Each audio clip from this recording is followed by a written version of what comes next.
In 2018, three college friends, Emma, Jordan, and Kyle, set out to hike the Appalachian Trail from Springer Mountain and vanished without a trace near the North Carolina border. 5 years later, a trail maintenance crew clearing storm debris uncovers Emma's driver's license beneath a cairn that locals swear wasn't there the season before.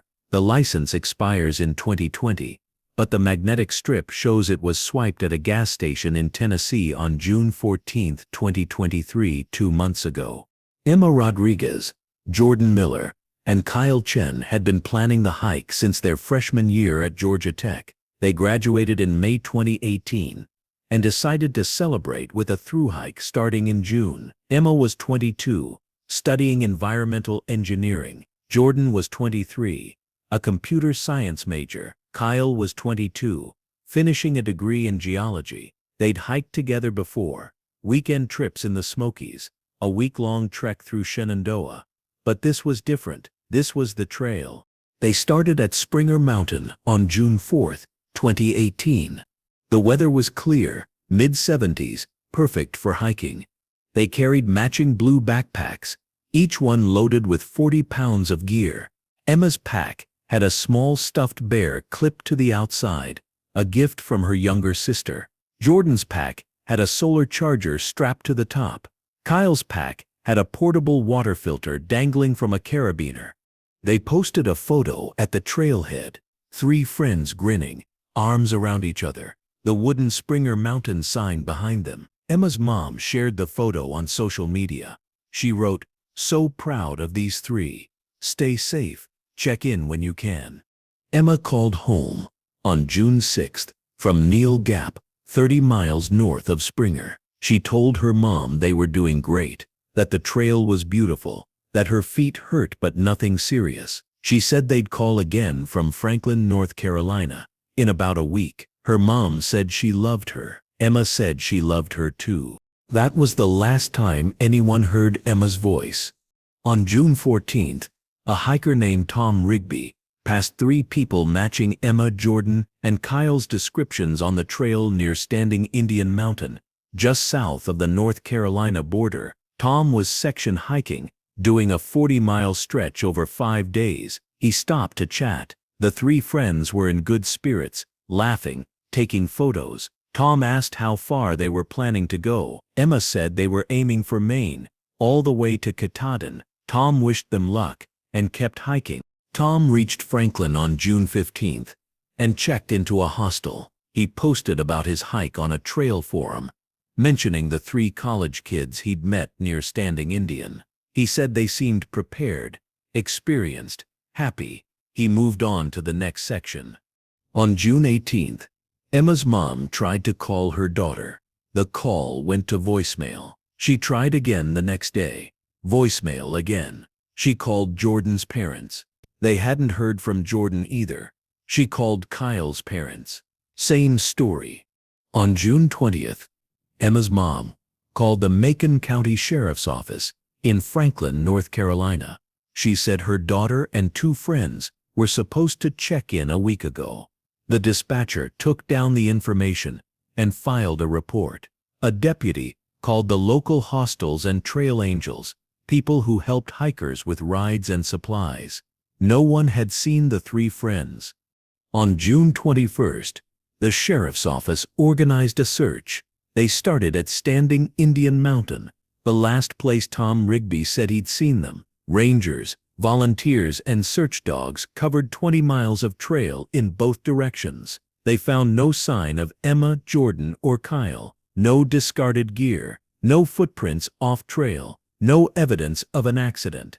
The search expanded on June 23rd. Helicopters flew over the area. Drones equipped with thermal cameras scanned the forest. Divers checked nearby creeks and waterfalls. The Appalachian Trail Conservancy sent out alerts to shelters and hostels all along the trail, from Georgia to Maine. No one had seen the three friends. On June 26th, a hiker found a blue backpack wedged under a fallen tree near Weah Bold, 15 miles north of Standing Indian. The backpack was empty. The straps were cut, not torn. Inside the main compartment, Someone had carved a single letter into the fabric lining. The sheriff's office collected the backpack and sent it to the state crime lab. The lab confirmed it belonged to Jordan Miller. His parents identified it by a patch he'd sewn onto the front pocket, a small pixel art mushroom from a video game he loved. The lab tested the backpack for DNA, fingerprints, and trace evidence. They found Jordan's DNA on the straps and inside the main compartment. They found no other DNA. They found no blood. The carved letter was analyzed by a forensic linguist. The cut was deliberate, made with a sharp blade, possibly a knife. The letter was uppercase, roughly 2 inches tall. The linguist said it could be an initial, a trail name, a marker. It could mean anything or nothing. The search continued through July. Volunteers walked every trail within 50 miles. They checked every shelter, every campsite, every water source. They found nothing else. No more backpacks, no clothing, no identification. Emma, Jordan, and Kyle had disappeared. On August 1st, the Macon County Sheriff's Office held a press conference. The sheriff, a man named David Ortiz, stood at a podium and addressed the families. He said they'd done everything they could. He said the search had covered over 200 square miles. He said they'd found one backpack, but no other evidence. He said the case would remain open, but active searching would be scaled back. Emma's mom stood at the back of the room and cried. Jordan's father asked if they were giving up. Sheriff Ortiz said they weren't giving up. They were adjusting their approach. They'd continue to follow leads. They'd continue to follow leads. They'd continue to investigate, but they couldn't keep 100 volunteers in the woods indefinitely. The families hired a private investigator named Linda Cross. Linda had worked missing persons cases for 20 years. She reviewed the evidence, interviewed witnesses, and walked the trail herself. She spent 2 weeks in the area, talking to locals, checking hostels, visiting shelters. She found nothing new. Linda told the families the truth. Emma, Jordan, and Kyle had either left the trail voluntarily or something had happened to them off-trail. The cut straps on Jordan's backpack suggested foul play, but without more evidence, she couldn't say what. She recommended the families continue to share the missing persons posters, continue to monitor social media, and continue to hope. 5 years passed. Emma's mom never stopped looking. She kept Emma's room exactly as it had been. She checked missing persons databases every week. She joined online groups for families of missing hikers. She posted updates every month, still searching, still hoping. If you've seen Emma, Jordan, or Kyle, please contact us. Jordan's parents moved to North Carolina. They bought a small house in Franklin, close to the trail. They volunteered with search and rescue teams. They hiked sections of the trail every season, looking for any sign of their son. Kyle's parents hired 2 more private investigators.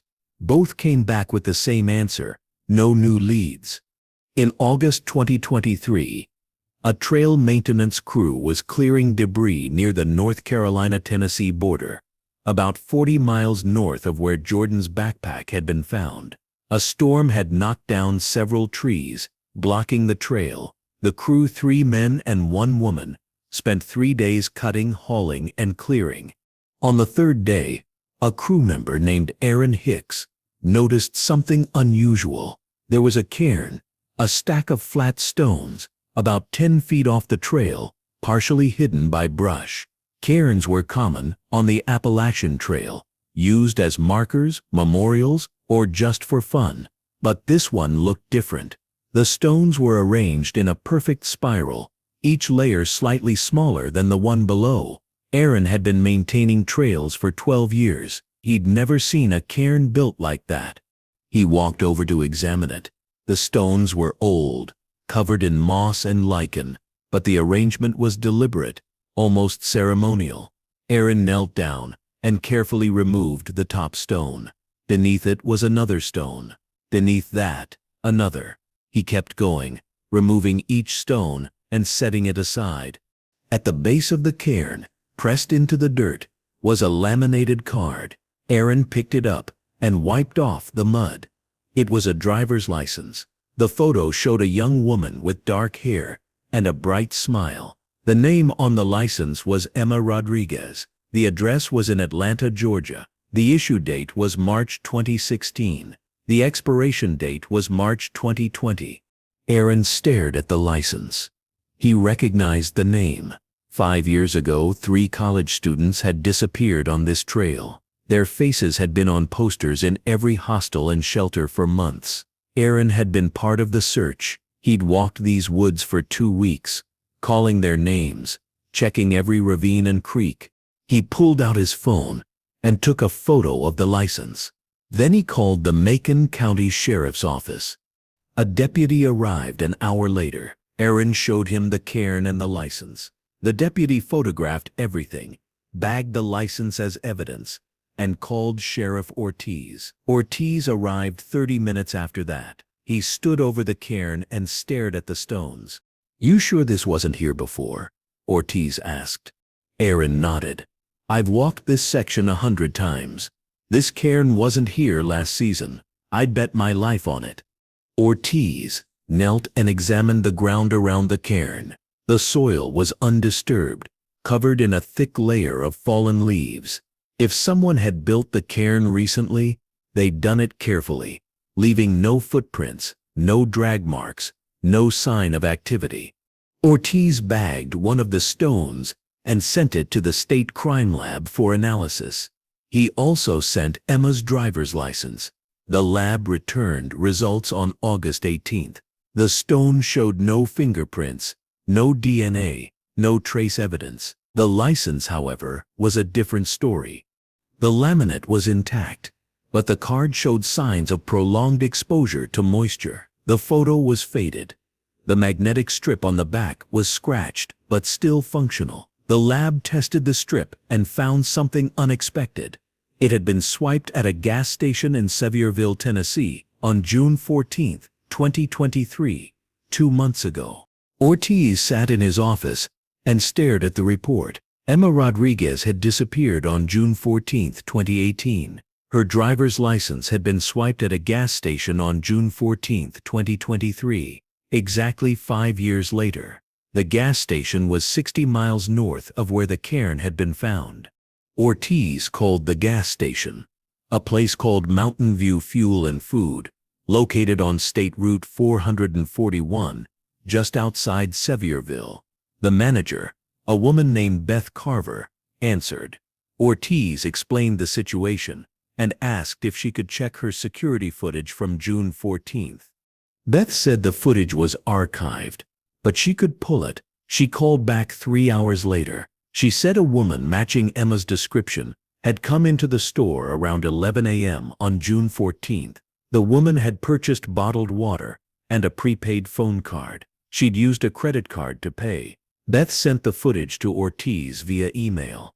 Ortiz opened the video file. The footage was grainy, black and white, typical convenience store quality. A woman walked into the frame at 11:03 a.m. She was wearing a dark hoodie, jeans, and hiking boots. Her face was partially obscured by the hood, but Ortiz could see enough. Dark hair, slim build, the right height. The woman walked to the cooler, grabbed 2 bottles of water, then moved to the counter. She picked up a phone card from a display rack. The cashier rang her up. The woman swiped a card through the reader. The transaction took less than a minute. The woman left the store at 11:05 a.m. Ortiz froze the frame and zoomed in on the woman's face. The image was too blurry to confirm identity, but the resemblance was there. He sent the footage to the FBI's facial recognition unit. The unit returned results on August 22nd. The software couldn't make a positive match due to image quality, but the probability was 73% that the woman in the video was Emma Rodriguez. Ortiz called Emma's mom. Her name was Maria Rodriguez. She lived in Atlanta and had never stopped looking for her daughter. Ortiz told her about the driver's license, the cairn, and the gas station footage. Maria listened in silence. When he finished, she asked a single question: "Is she alive?" Ortiz said he didn't know. He said the footage showed someone who might be Emma, but he couldn't be certain. He said he was reopening the investigation. He said he needed Maria to come to North Carolina and review the evidence. Maria arrived in Franklin on August 24th. Ortiz showed her the video. Maria watched it 3 times. She didn't speak. She just stared at the screen, tears running down her face. When the video ended, she nodded. "That's my daughter," she said. "I know how she moves. That's Emma." Ortiz asked if Emma had any reason to disappear voluntarily. Maria shook her head. She said Emma loved her family. She said Emma had plans: graduate school, a job offer, a future. She said Emma wouldn't just walk away. Ortiz thanked Maria and sent her back to the hotel. He called the FBI field office in Knoxville and requested assistance. An agent named Rebecca Torres was assigned to the case. She arrived in Franklin on August 25th. Rebecca reviewed the evidence and interviewed Aaron Hicks. She walked the trail to the cairn site. She examined the stones, the surrounding area, the trail itself. She found no new evidence. She returned to Franklin and called the gas station in Sevierville. Beth Carver answered. Rebecca asked if the store kept transaction records from June. Beth said they did.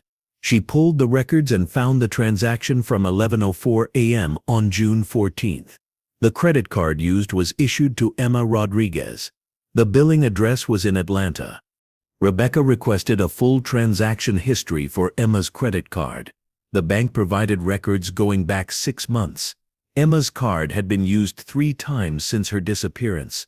Once in June 2023 at the gas station in Sevierville, once in May 2023 at a grocery store in Gatlinburg, Tennessee, and once in April 2023 at a motel in Cherokee, North Carolina.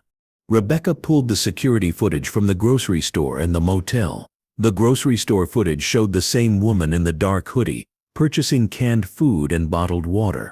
The motel footage showed her checking in alone, paying cash for 1 night. Her face was visible for 3 seconds. Rebecca sent the footage to the FBI's facial recognition unit. The unit confirmed 86% probability that the woman was Emma Rodriguez. Rebecca called Ortiz and told him the news.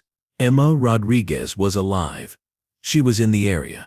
She was using her own credit card, and she'd been there for at least 4 months. Ortiz organized a search focused on the towns near the trail: Cherokee, Gatlinburg, Sevierville. He distributed updated missing persons posters with Emma's photo and a note: "If you see this woman, do not approach. Contact law enforcement immediately." On September 1st, a clerk at a camping supply store in Gatlinburg called the sheriff's office. The clerk, a young man named Jason Lee, said a woman matching Emma's description had come into the store 2 days ago. She'd purchased a tent, a sleeping bag, and a water filter. She'd paid cash. Jason said the woman had seemed nervous, kept looking over her shoulder, and left quickly. Rebecca drove to Gatlinburg and interviewed Jason. He described the woman mid-20s, dark hair, slim build, approximately 5'6". She'd been wearing a dark hoodie and jeans. She hadn't spoken much, just pointed at the items she wanted and paid. Jason said she'd walked out of the store and headed east, toward the national park. Rebecca requested assistance from the National Park Service. Rangers began searching the trails and campsites in Great Smoky Mountains National Park. They checked backcountry permits, shelter logs, and trail registers. They found no record of Emma Rodriguez. On September 5th, a ranger named Paul Hendricks was patrolling the Alum Cave Trail when he noticed fresh footprints leading off the main trail. The prints were small, consistent with a woman's hiking boot. Paul followed the prints for half a mile. They led to a small clearing hidden by thick undergrowth. In the clearing was a tent, a single-person backpacking tent, olive green. partially concealed by branches. Paul called for backup. 2 more rangers arrived. They approached the tent cautiously. Paul called out, identifying himself as a park ranger. No response. He called out again. Still no response. Paul unzipped the tent. Inside was a sleeping bag, a backpack, and a small camp stove. The backpack was blue, the same brand and model Emma Rodriguez had carried 5 years ago. Paul carefully opened the backpack. Inside clothing, a water filter, canned food, and a notebook. Paul bagged the notebook and sent it to Rebecca Torres. Rebecca opened it that evening. The notebook was filled with handwritten entries. Dated from April 2023, the handwriting was neat, precise. The entries were short, sometimes just a few sentences. Rebecca read the first entry. April 10th, 2023. I can't go back. Not yet. Maybe not ever. Jordan and Kyle are gone. I'm the only one left. If I go back, they'll find me. If they find me, it's over. Rebecca flipped through the pages. The entries continued in the same vein, short, cryptic, filled with fear. On June 14th, 2023, Emma had written, 5 years today. I went to the gas station. I used my card. I don't know why. I wanted someone to know I'm still here. I wanted Mom to know I'm alive. Rebecca called Maria Rodriguez and read her the entry. Maria sobbed. She asked where Emma was. Rebecca said they were searching. She said they'd find her. On September 8th, a hiker named Tom Rigby, the same man who'd seen Emma, Jordan, and Kyle 5 years ago, called the Macon County Sheriff's Office. He said he'd seen a woman matching Emma's description on the Appalachian Trail near Max Patch, about 20 miles north of the North Carolina-Tennessee border. Tom said the woman had been sitting alone on a ridge, staring at the mountains. He'd waved. She'd waved back. Then she'd stood up and walked into the woods. Rebecca drove to Max Patch on September 9th. She hiked to the ridge Tom had described. She found fresh footprints in the mud, leading downhill toward a dense forest. Rebecca followed the prints for 2 miles. They ended at a small creek. Rebecca called for a search team. Rangers, deputies, and volunteers combed the area for 3 days. They found nothing. On September 12th, they called off the search.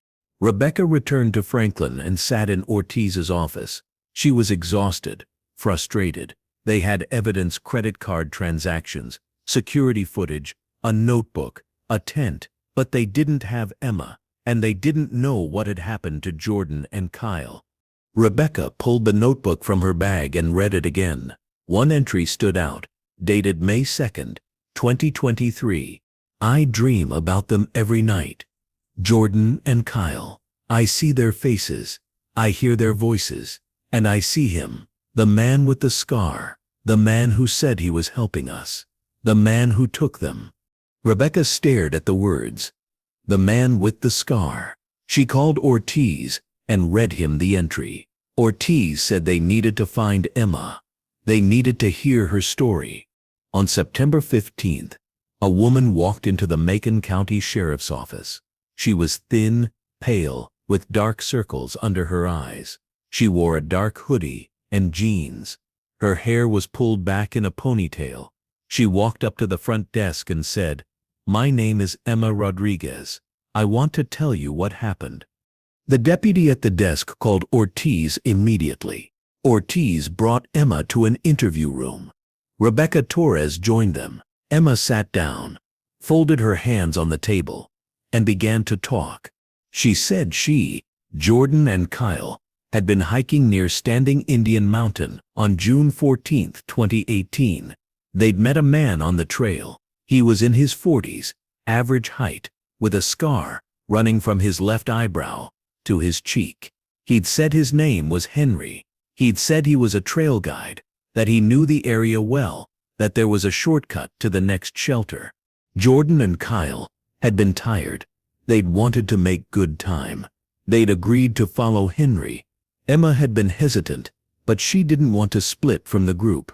They'd followed Henry off the main trail, down a narrow path that wound through thick forest. After a mile, Emma had realized something was wrong. The path didn't lead to a shelter. It led to an old logging road. She'd told Jordan and Kyle they should turn back, but Henry had pulled a knife. He'd forced them to keep walking. They'd walked for another 2 miles, until they reached a small cabin hidden deep in the woods. Henry had locked them inside. He'd said they'd be there for a while. He'd said no one would find them. Emma's voice broke. She stopped talking and stared at the table. Rebecca handed her a bottle of water. Emma took a sip and continued. Henry had kept them in the cabin for 3 days. He'd brought them food and water. He hadn't hurt them physically, but he'd been clear. If they tried to escape, he'd kill them. Emma didn't know why he'd taken them. He'd talked about the trail, about hikers, about people who disappeared and were never found. He'd seemed fascinated by it. On the 3rd night, Henry had left the cabin. He'd said he needed to get supplies. He'd locked the door. Jordan had found a loose board near the floor. They'd worked together to pry it open. The gap was small, but Emma was the smallest. She'd squeezed through. She'd told Jordan and Kyle to wait. She'd run through the woods, trying to find the trail, trying to find help. But it had been dark. She'd gotten lost. She'd run for hours, until she'd collapsed near a creek. When she'd woken up, it was dawn. She'd followed the creek downstream, until she'd found a dirt road. She'd walked for miles, until she'd reached a small town. She'd gone to a payphone and tried to call 911, but she'd been terrified. She'd thought Henry would find her. She'd thought he'd kill her, and then he'd killed Jordan and Kyle. So she'd run. She'd hitched a ride to Knoxville. She'd used her credit card to buy a bus ticket to Atlanta. But halfway there, she'd gotten off the bus. She'd realized she couldn't go home. If Henry was looking for her, he'd find her at home. He'd find her family. She'd stayed in the area, moving from town to town, sleeping in cheap motels, camping in the woods. She'd kept to herself. She'd avoided cameras. She'd avoided people. She'd used her credit card only when she had no other choice. For 5 years, she'd lived like a ghost. Rebecca asked why Emma hadn't gone to the police. Emma said she'd tried once, a few months after she'd escaped. She'd walked into a police station in Cherokee, but when the officer had asked for her name, she'd panicked. She'd thought Henry would find out. She'd thought he'd killed Jordan and Kyle. She'd run. Rebecca asked if Emma thought Jordan and Kyle were still alive. Emma shook her head. She said Henry had been gone too long that night. She said he'd come back to the cabin before she'd escaped, and she'd heard him talking to someone. She'd heard Jordan's voice, begging. Then she'd heard silence. Rebecca asked where the cabin was. Emma said she didn't know exactly. She'd been lost, disoriented, but she remembered the logging road. She remembered a creek nearby. She remembered a hill to the west. Ortiz pulled out a map. Emma studied it. She pointed to an area about 10 miles south of where Jordan's backpack had been found. She said the cabin was somewhere in that area. On September 16th, a search team entered the woods. They brought cadaver dogs, drones, and ground-penetrating radar. They searched for 2 days. On September 18th, they found the cabin. It was small, 1 room, with a rusted metal roof and rotting walls. The door was padlocked from the outside. A deputy cut the lock and pushed the door open. Inside, the cabin was dark, empty. The floor was dirt. The walls were bare. There was no furniture, no supplies, no sign that anyone had been there recently. But the dogs alerted near the back corner. The team used ground-penetrating radar and detected anomalies in the soil. They began to dig. 3 feet down, they found human remains. 2 bodies, buried side by side.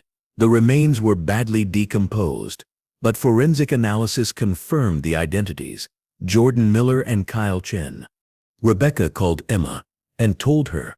Emma didn't cry. She didn't speak. She just sat in silence, staring at the wall.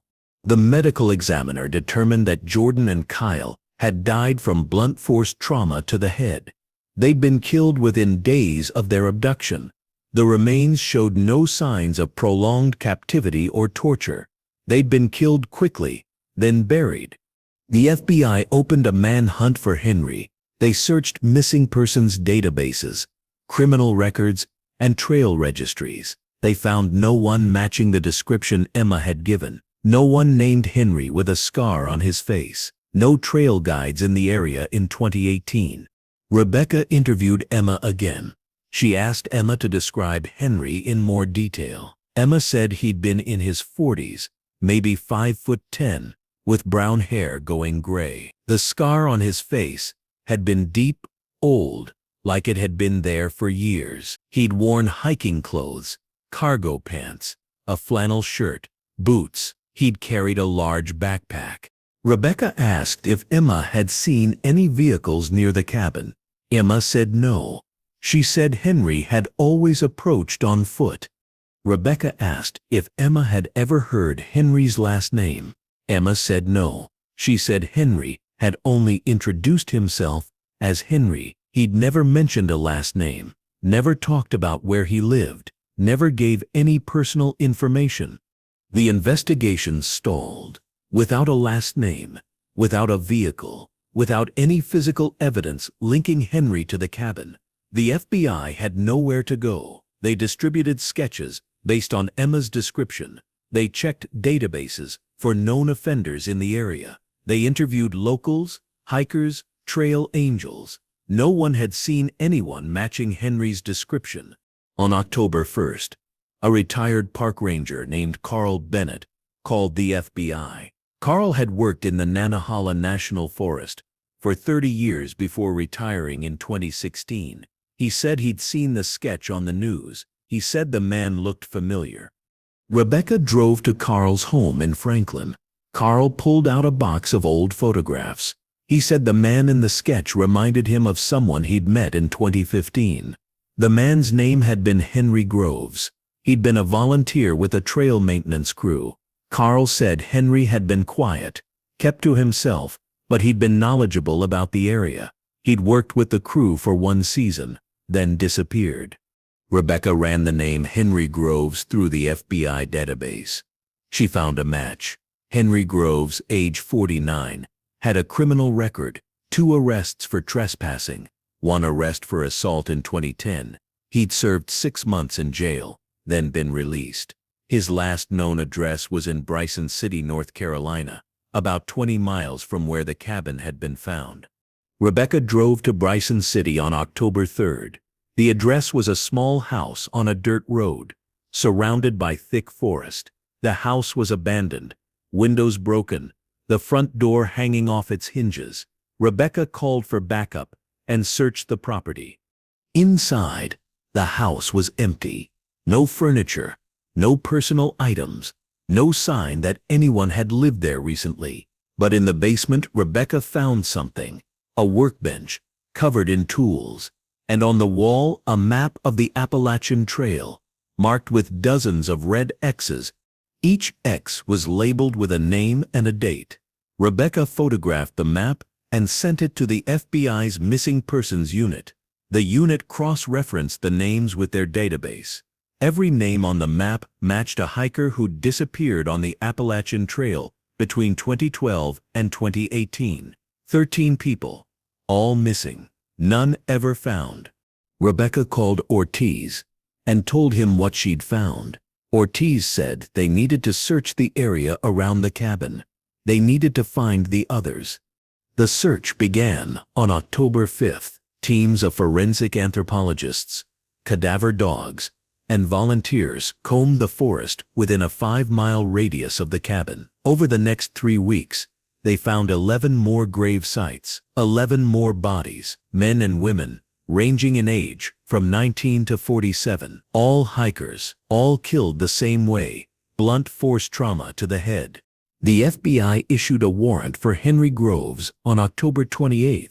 They distributed his photo nationwide. They added him to the FBI's most wanted list. They offered a reward of $100,000 for information leading to his capture.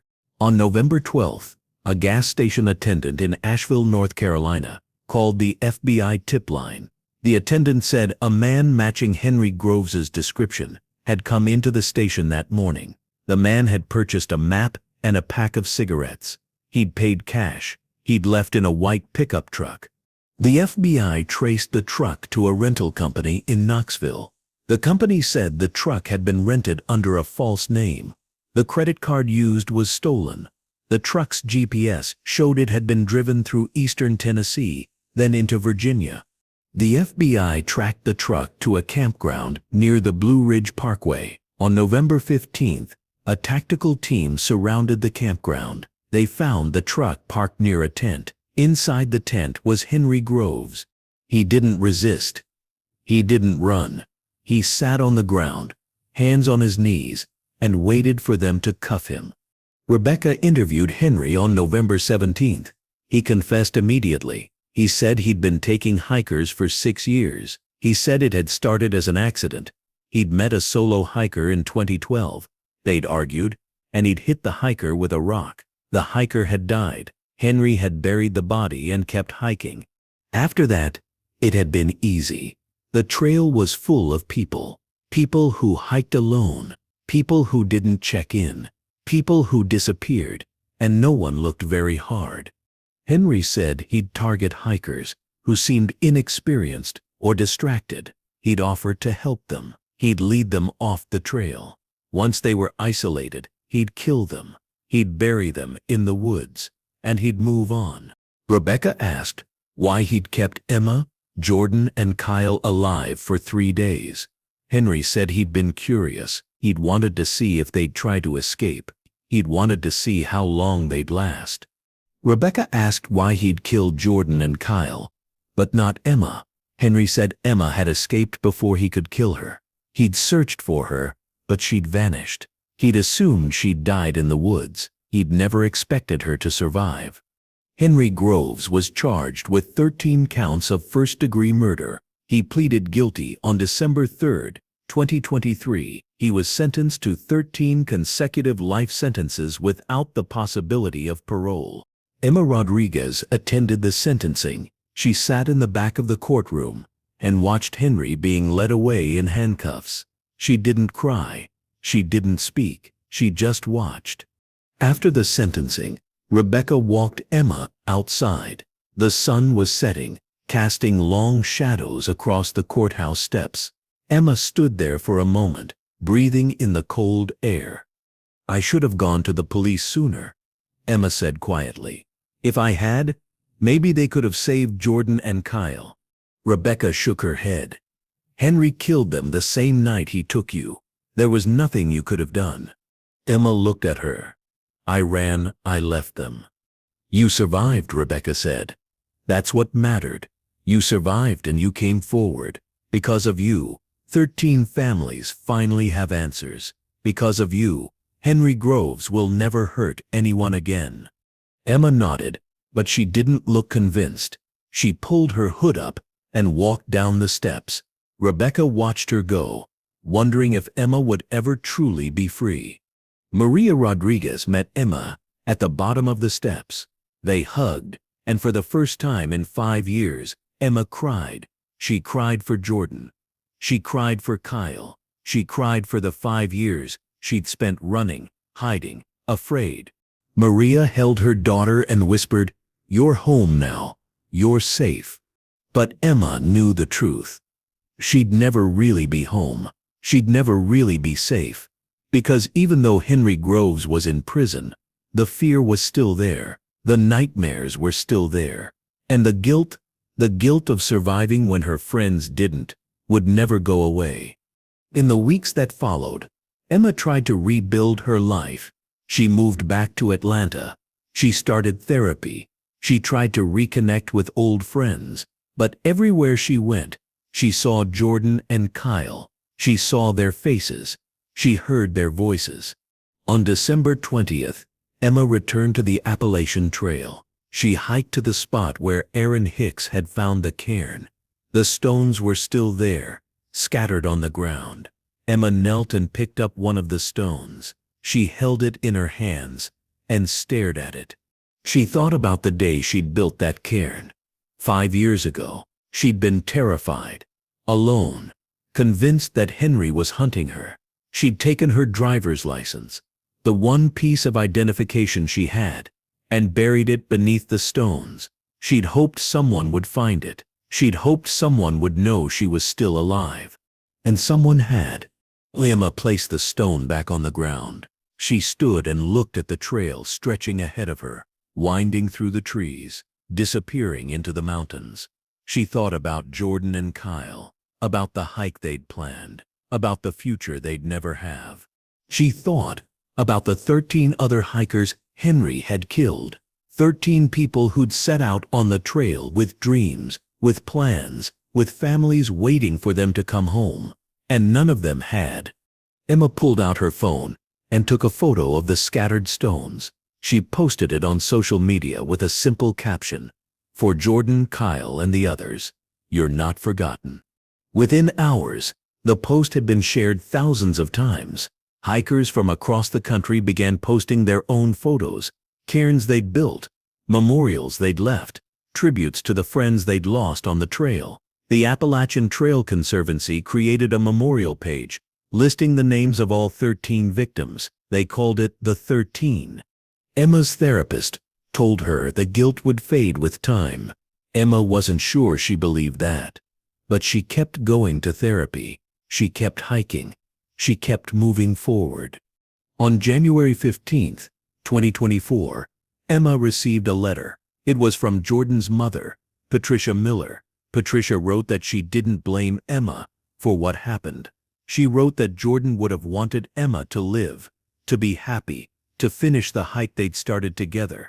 Patricia's letter ended with a single question: would you consider hiking to Katahdin for Jordan and Kyle? Emma read the letter 3 times. She thought about the trail, about the mountains, about the miles that still lay ahead. She thought about Jordan's laugh, Kyle's terrible jokes, the way they'd looked at sunrise on Springer Mountain. On March 1st, 2024, Emma returned to the Appalachian Trail. She started where they'd left off, near Standing Indian Mountain. She carried a new backpack, lighter than before, with 2 small patches sewn onto the front. One patch showed a pixel art mushroom, Jordan's favorite. The other showed a rock hammer, Kyle's symbol for his geology degree. Emma hiked alone, but she wasn't alone. Other hikers joined her along the way, people who'd heard her story, people who wanted to honor the 13, people who believed the trail should be a place of beauty, not fear. By May, Emma had reached Virginia. By July, she'd crossed into Pennsylvania. By September, she stood at the base of Mount Katahdin in Maine, 2,000 miles from where she'd started. She climbed to the summit on September 12, 2024. The weather was perfect, clear skies, cool air, the kind of day Jordan would have loved. Emma reached the wooden sign at the top, the one that marked the northern terminus of the Appalachian Trail. She touched the sign and closed her eyes. She thought about the moment 5 years ago when she'd squeezed through that gap in the cabin floor. She thought about running through the dark forest, terrified, alone. She thought about the 5 years she'd spent hiding, afraid to go home, afraid to be found. And she thought about the moment she'd walked into the sheriff's office and said her name out loud for the first time in 5 years. Emma opened her eyes. She pulled out her phone and called her mom. Maria answered on the first ring. "I made it," Emma said. "I'm at Katahdin." Maria cried. Emma cried too. "Jordan and Kyle would be proud of you," Maria said. Emma nodded, even though her mom couldn't see her. She ended the call and sat down on the rocks. She pulled out a notebook, the same one Rebecca Torres had found in her tent, and opened to a blank page. She wrote a single entry. September 12, 2024. I finished the trail. Jordan and Kyle didn't make it, but I carried them with me. Every mile, every mountain, every step. This hike was for them. This hike was for all of us who got lost and found our way back. I don't know what comes next, but I'm not running anymore. I'm not hiding anymore. I'm here, I'm alive, and I'm not afraid. Emma closed the notebook. She stood and looked out at the mountains, stretching to the horizon. The trail had taken so much from her, but it had also given her something: the strength to face what had happened, the courage to keep going, the knowledge that she could survive anything. She thought about the driver's license Aaron Hicks had found beneath the cairn. She thought about the magnetic strip that had been swiped at a gas station in Tennessee. She thought about the moment Rebecca Torres had shown her the security footage and said, "We know you're alive. We're going to find you." That moment had changed everything. Emma descended from Katahdin and returned to the trailhead. A small crowd was waiting. Hikers who'd followed her journey, reporters who wanted to tell her story, and Patricia Miller, Jordan's mother. Patricia held a framed photo of Jordan, Kyle, and Emma at Springer Mountain, taken on the first day of their hike. Patricia handed the photo to Emma. "He would have wanted you to have this." Emma took the photo and stared at the three smiling faces. She remembered that day, the excitement, the optimism, the belief that nothing could go wrong. She remembered how young they'd all been, how naive. "Thank you," Emma said quietly. Patricia hugged her. "You did what you had to do to survive. Don't ever feel guilty about that." But Emma did feel guilty. She felt guilty every day. She felt guilty when she woke up in the morning, and Jordan and Kyle didn't. She felt guilty when she laughed, when she ate, when she did anything that reminded her she was alive and they weren't. Her therapist said the guilt was normal, that it was part of grief, that it would soften with time. Emma hoped that was true, but some days, the weight of it was almost unbearable. Rebecca Torres attended Emma's finish at Katahdin. She'd followed the case long after Henry Groves had been sentenced, checking in on Emma every few months, making sure she was okay. Rebecca had worked missing persons cases for 15 years, but Emma's case had stayed with her. Maybe it was because Emma had survived. Maybe it was because she'd found the courage to come forward. Maybe it was because Rebecca saw something of herself in Emma, the determination, the resilience, the refusal to let fear win. Rebecca walked over to Emma as the crowd began to disperse. "You did it," she said. Emma nodded. "I did. What's next?" Emma looked at the mountains one more time. "I don't know. Maybe I'll hike it again someday. Maybe I'll never set foot on this trail again. Right now, I just want to go home." Rebecca understood. "If you ever need anything, I know," Emma said. "Thank you for everything." Rebecca watched Emma walk away, surrounded by her mother and Patricia Miller. She thought about the 13 victims, about the families who'd finally gotten closure, about the hikers who could walk the trail again without fear. Henry Groves was in prison. The case was closed, but Rebecca knew the story wasn't over. It would never be over for Emma. It would never be over for the families of the 13. The trail would always carry the weight of what had happened there. Rebecca returned to her car and pulled out her phone. She opened the case file one more time and scrolled through the photos. Emma's driver's license, the cairn, the cabin, the map with the red X's. She stopped on the photo of Jordan and Kyle's grave. She thought about the moment the cadaver dogs had alerted in the cabin. She thought about the two bodies, buried side by side, 3 feet below the surface. She thought about how close they'd been to the trail, how many people had walked past that spot without knowing what lay beneath. Rebecca closed the file and drove back to Knoxville. The case was closed, but she'd never forget it. She'd never forget Emma's face when she'd walked into the sheriff's office and said, "I want to tell you what happened." She'd never forget the courage it took for Emma to come forward after 5 years of hiding.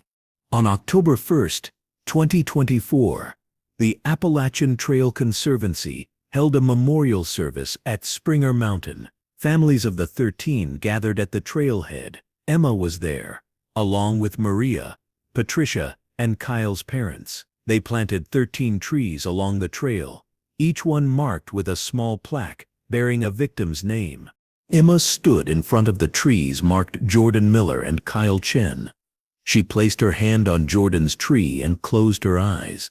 She thought about the last time she'd seen him alive, standing in the cabin, helping her pry the board loose, telling her to run.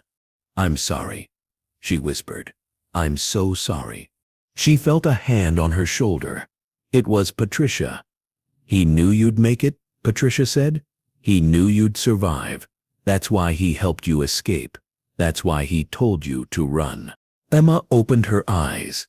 Tears streamed down her face. "But I left him." "You did what he wanted you to do," Patricia said. "You lived." Emma nodded, but the guilt didn't fade. It never faded. It was always there, a constant ache in her chest, a reminder of what she'd lost, of who she'd left behind. The memorial service ended at sunset. The families stood together, watching the sky turn orange and pink. Someone began to sing a trail song, a simple melody about mountains and home. Others joined in. Emma didn't sing. She just stood there, listening, remembering. When the last note faded, the families began to leave. Emma stayed behind. She walked to the trailhead sign and looked at the wooden marker pointing north, 2,190 miles to Katahdin. She'd walked every one of those miles. She'd carried Jordan and Kyle with her every step. But now the hike was over, and Emma had to figure out what came next. She pulled out her phone and opened the photo she'd taken at Katahdin. The view from the summit, the endless mountains stretching to the horizon. She stared at it for a long time. Then she typed a message to her therapist. "I finished the trail, but I don't know how to finish grieving." Her therapist replied an hour later, "Grief doesn't have a finish line. You carry it with you, but it gets lighter over time." Emma hoped that was true. She hoped that one day the weight would lift. She hoped that one day she'd be able to think about Jordan and Kyle without feeling like she was drowning. But that day wasn't today. Emma walked back to the parking lot and got into her mom's car. Maria started the engine and looked at her daughter. "Are you okay?" Emma shook her head. "No, but I will be." Maria reached over and squeezed her hand. "You're the strongest person I know." Emma didn't feel strong. She felt broken, scarred, haunted, but she was here. She was alive. And maybe that was enough. They drove away from Springer Mountain, leaving the trail behind. But Emma knew she'd never really leave it. The trail was part of her now. It always would be. On November 1st, 2024, the FBI released a final report on Henry Groves.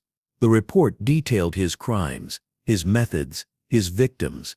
It included a psychological profile that described him as a predator who'd used the trail's isolation to target vulnerable people.